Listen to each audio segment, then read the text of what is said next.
There is a lot to talk about in Cubs land. Let's get to it.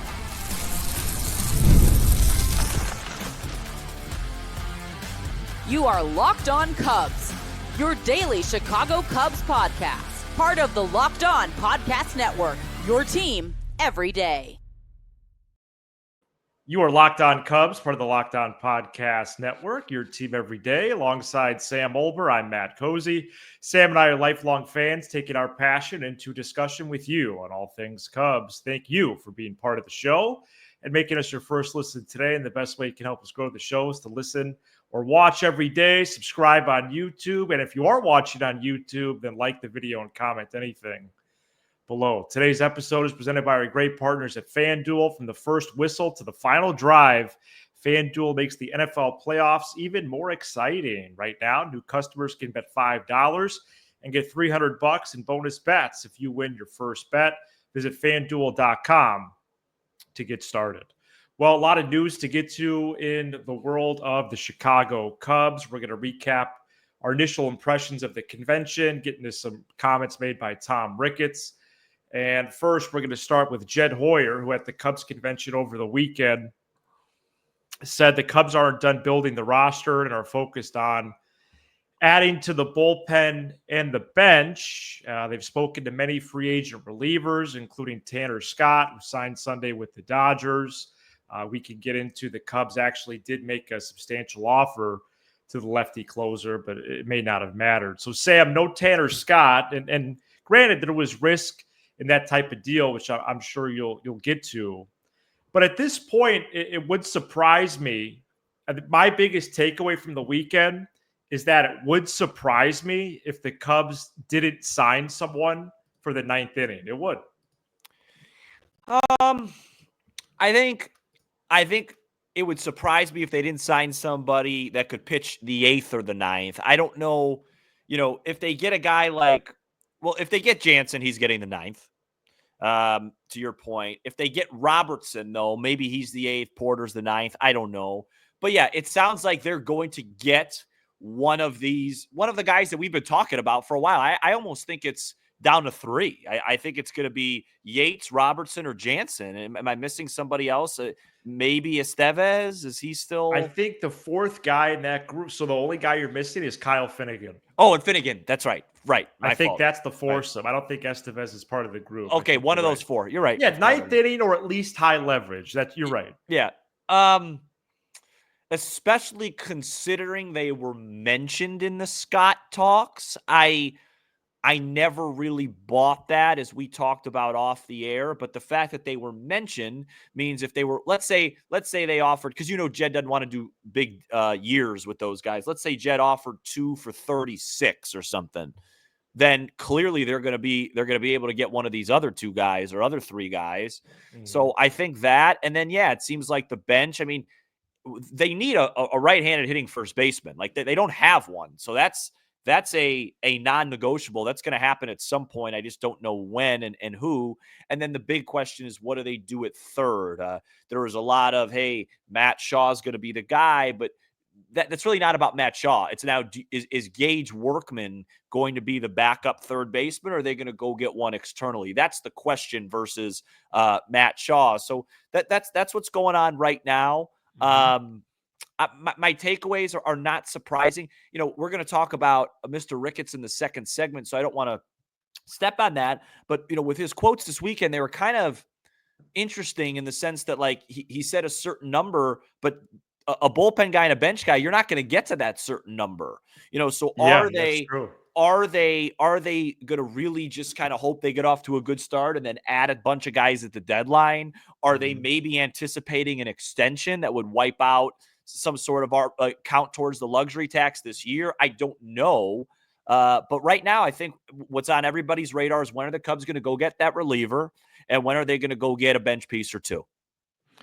Yeah, the foursome of Yates, Robertson, Jansen, and Finnegan. I think Yates had the best 2024. Robertson projects the best, and Finnegan is probably the most likely.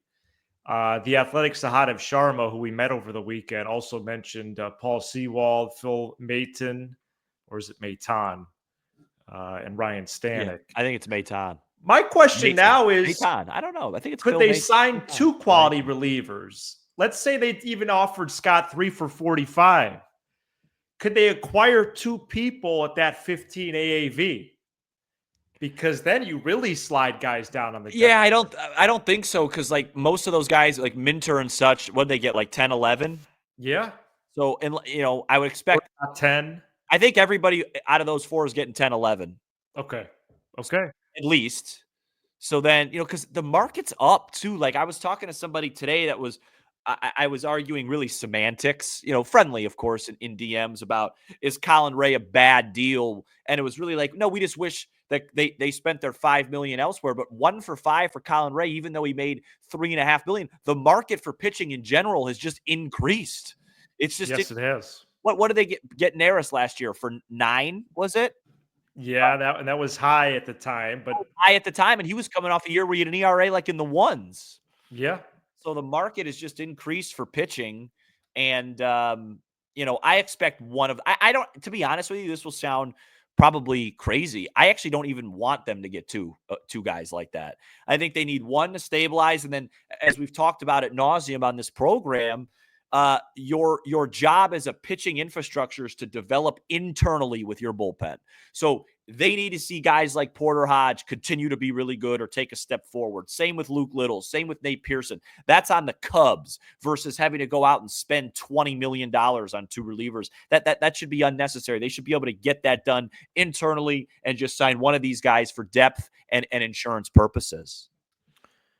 So bullpen is the priority. Bench is next. We talked about Mark Canha last week. If they go bigger on the pen, Sahada mentioned Ty France as a backup to Michael Busch. And Sam, we thought the third base depth would be left-handed, but right-handed options for that spot have now been discussed. ESPN 1000's Jesse Rogers, who we also met over the weekend, mentioned the Cubs have checked in on Moncada, DeYoung, and Whit Merrifield.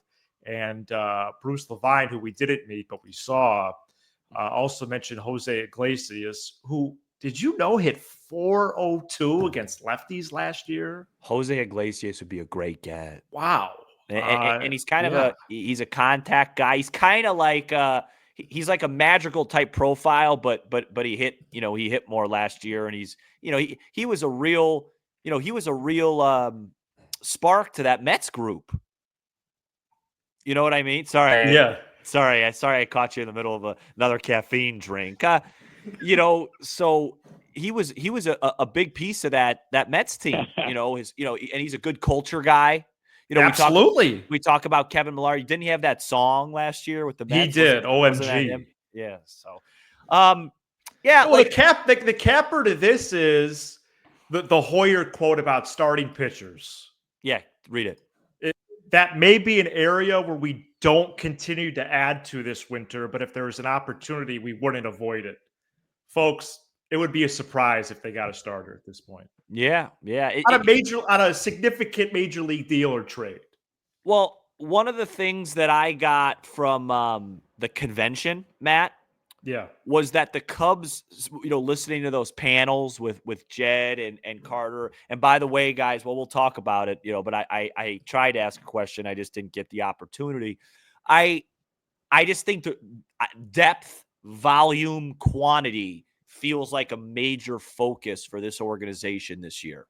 I think they look at Ray as just another guy they could throw in with Assad and Wicks and whatever, and they don't feel like they need to go get another quality guy. They're going to try and fill innings with quantity.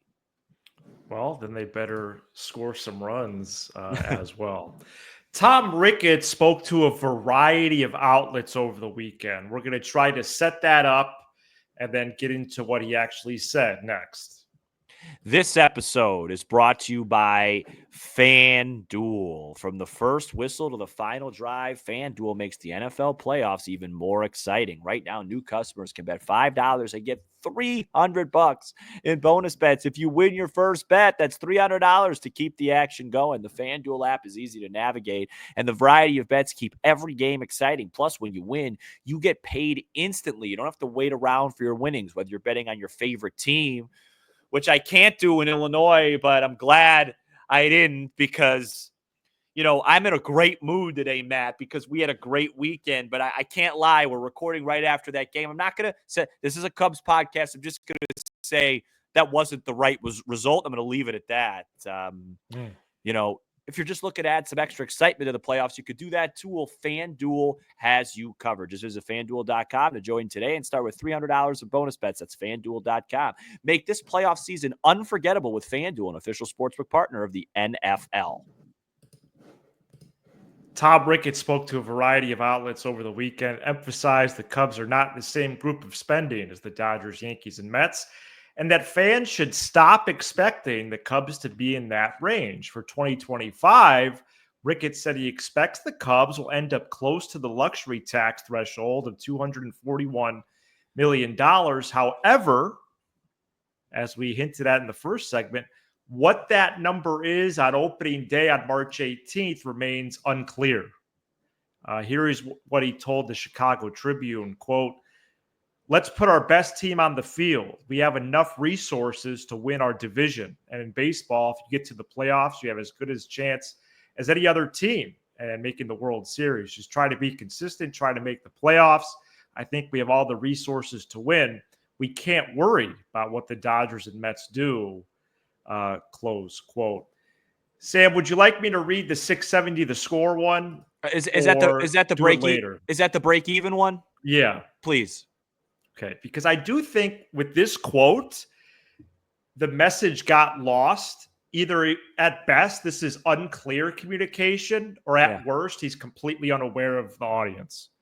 Here's what he said on the score. Quote, they, as the fans, think somehow we have all these dollars that the Dodgers have or the Mets have or the Yankees have, and we just keep it, which isn't true at all. What happens is we try to break even every year, and that's about it. Close quote. And then I want to even do a bonus quote, because later he then challenged the narrative following the Bellinger trade and again called out the fans saying, quote, "If we trade Cody Bellinger for a starting pitcher, that's a trade. If we trade Cody Bellinger to get the resources to sign a pitcher, that's a salary dump. It doesn't make any sense." Close quote. There's a lot here. Yeah, a lot here. Let's start with the most important piece, which is the break-even piece. Fans don't care about your profits, your bottom line, when you are the owner of an asset that is appreciating yearly. And it is worth whatever. What are the Cubs worth these days? 4 or 5 billion? I don't know. Okay. Yeah. I'm not a businessman. This is I don't like doing this because I don't like talking about things with this big of audience on things I don't feel like I'm an expert on, and this is one of them. But I'm going to take a shot at it. When you buy a team, I don't believe that you're doing it for the year in, year out bottom line. You're doing it for the asset. The asset, it's like when you sell the asset, you get your money back. Maybe Tom is having issues in other stuff that we don't know about, so he's having trouble with cash flow. I don't know. But to come in here and say that they're trying to break even, it's like, who cares if you lose $50, $100 million a year? Because when you do decide to sell, you are going to make billions of dollars. So I don't know if cash flows. I don't know what the problem is. I just, to your point, that was a tone-deaf remark to mention that, because the fans don't care. We're the ones going out to the game, making regular salaries, living regular lives, and having to pay a lot of money to watch this team. We don't want you to cry about trying to break even. I understand he's probably frustrated, and I'm sure that there's something we don't know, whether it's with the marquee network or something, and I think he was probably trying to just say, hey, guys, we're not doing as well as you think we are, but that wasn't the way to go about it. Absolutely. But the good news is the 240 million plus comment, getting there, that gave me hope, because I was kind of committed to 220.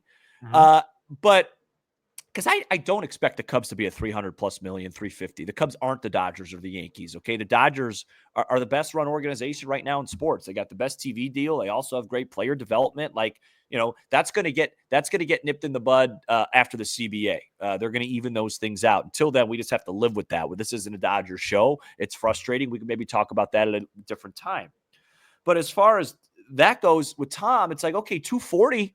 That means we got a lot of adding to do over the next couple of weeks. But to your point, I also think Ricketts is a proof of concept guy, and he needs to see that the team is actually good before he goes there. So maybe it's a deadline type deal, but we've talked about this. We talked about this with Cap. It's a chicken and the egg thing. What if they need that addition now to be good at the deadline, then to add? So it's kind of tricky. I was a little bit surprised. I around the convention, all his media hits, it looked like Ricketts was kind of like enough's enough. And I'm not sure how that's going to be received, but my guess would be pretty negatively. And I don't blame the fans for that. The baseball part of it, in terms of, okay, where do you start on March 18th with that payroll number?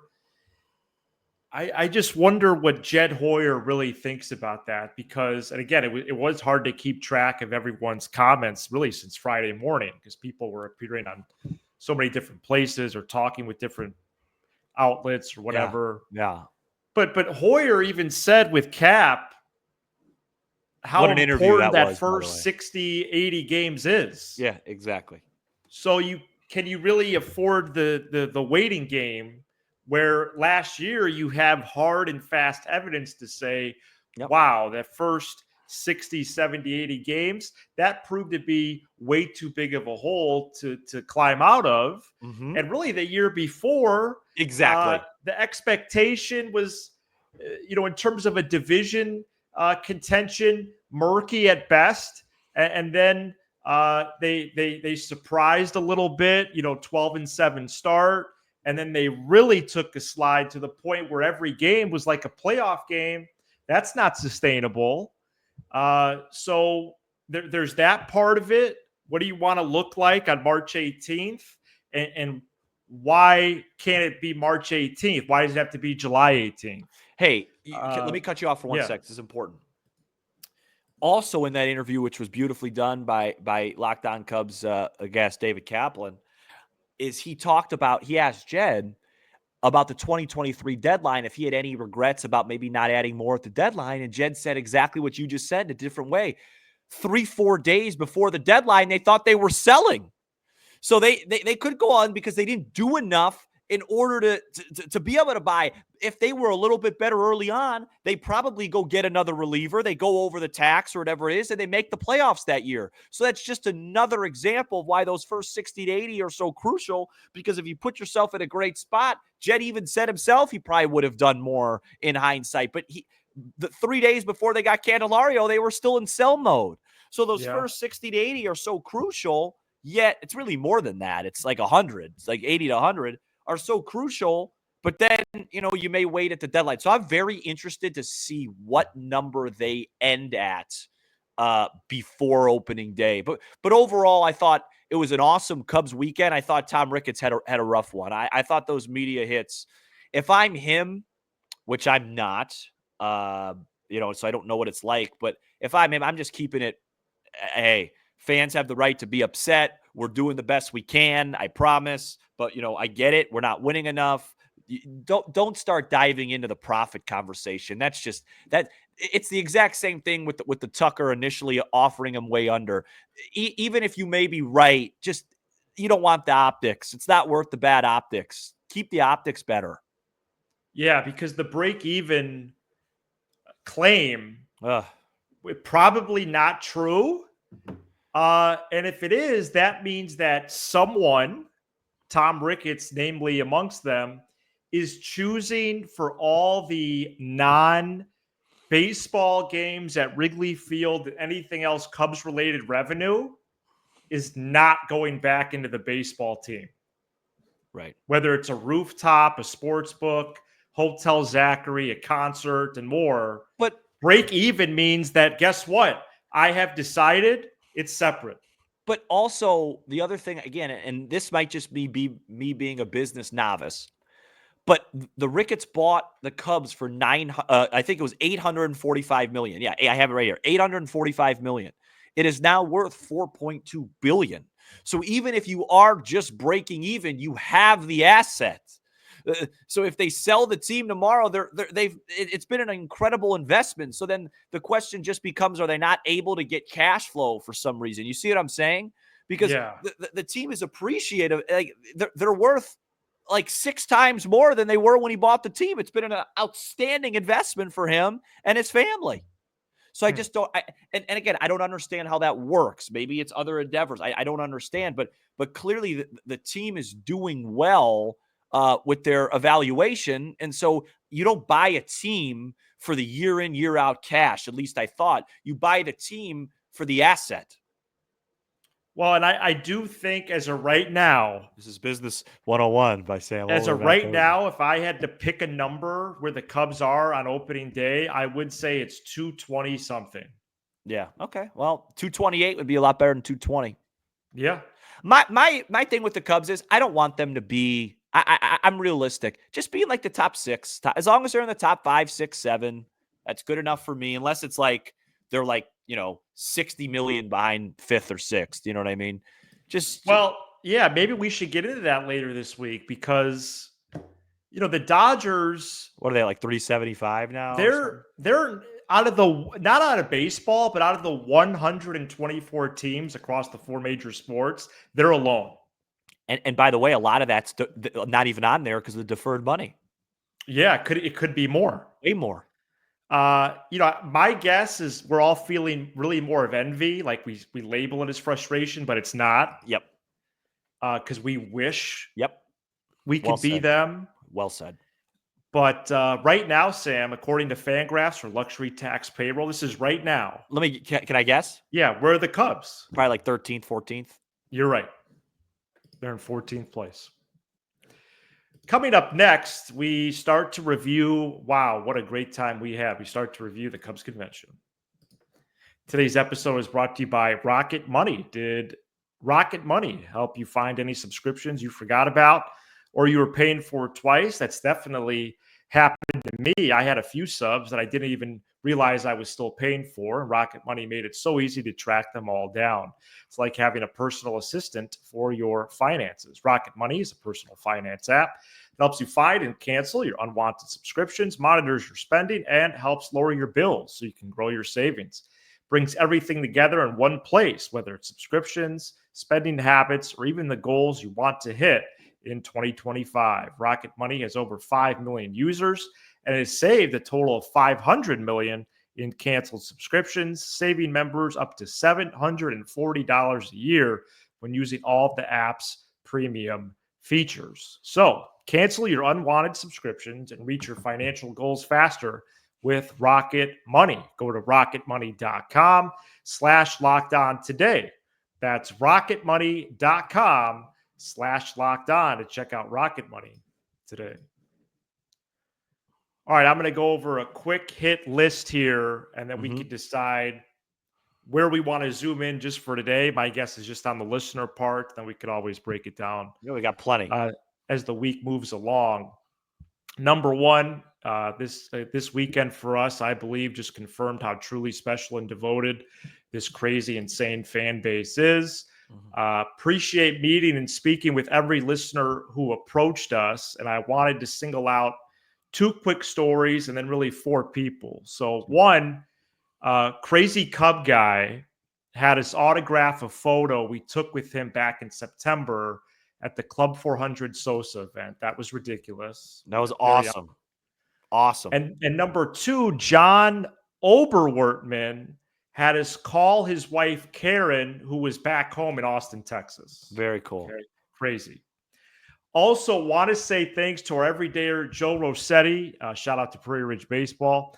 And Joe's uncle for saving us seats in the ballroom Friday night and for allowing us to meet Rick Sutcliffe, which I think Sam is going to talk about more in a minute.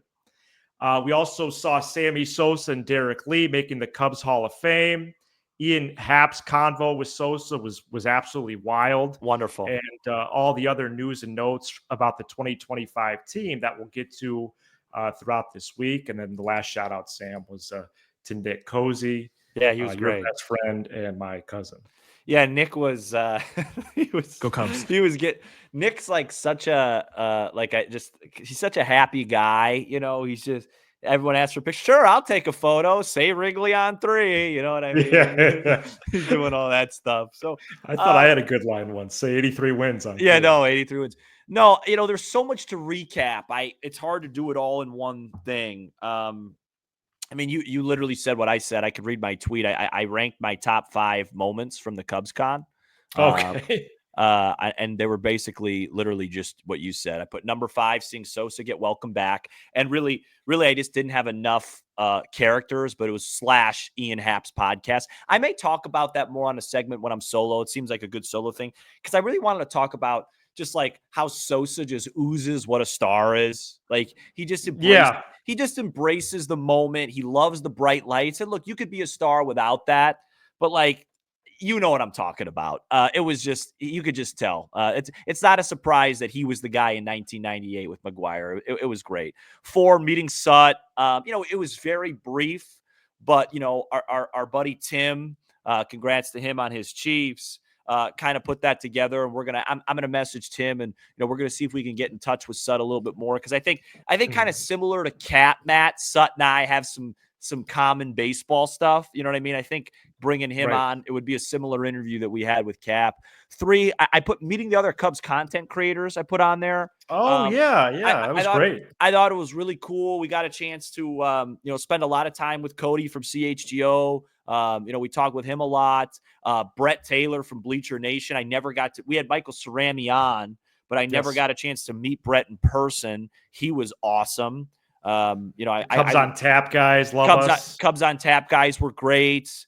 Like you said, we met Jesse Rogers, who I don't know if he knew the show or not, but he was, even if he didn't, he was really, really nice to us. So that was cool, man. It was a really cool experience just to meet the other guys because it's such a crowded space. But there's room for everybody, as you could see, because look at the Cubs convention. There's a lot of Cub fans out there. And then I put number 2 and number 1. Same thing, meeting the listeners. They deserve 2 spots. Nice. It was great. I'm trying to think. I met a lot of kids this weekend, like that listen to our show, which is cool because it's just like when I'm talking, I feel like I'm always talking to like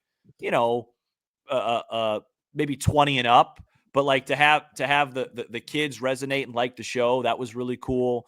We met Parker again. Well, we saw him in person. We met him first on the show. It's a family show. I'm glad kids listen. No, I know that, but I mean, I met 5, 6-year-olds that like the show. So yeah, Parker was great. We met him and his family, so that was cool. That was very nice interaction. Yeah, it was a lot of. It was a lot of good. It was very hard, despite some of the comments from the higher ups on the team, to leave that weekend, not feeling great. Yeah. I don't think the Ricketts comments hit me as hard just because I'm identifying that as. I agree. Just a complete. It's hit like I wish it didn't happen, but I think he was just totally unaware. And for an owner of a team to do that is no excuse, but I'm going to brush that off. And I think I do come from a place of envy of the Dodgers right now. Yeah. I mean, they could literally be a minus favorite for the World Series. They could be like a minus 120. What I'm curious to see is where they end up in the division. They should be like minus 650 for the division.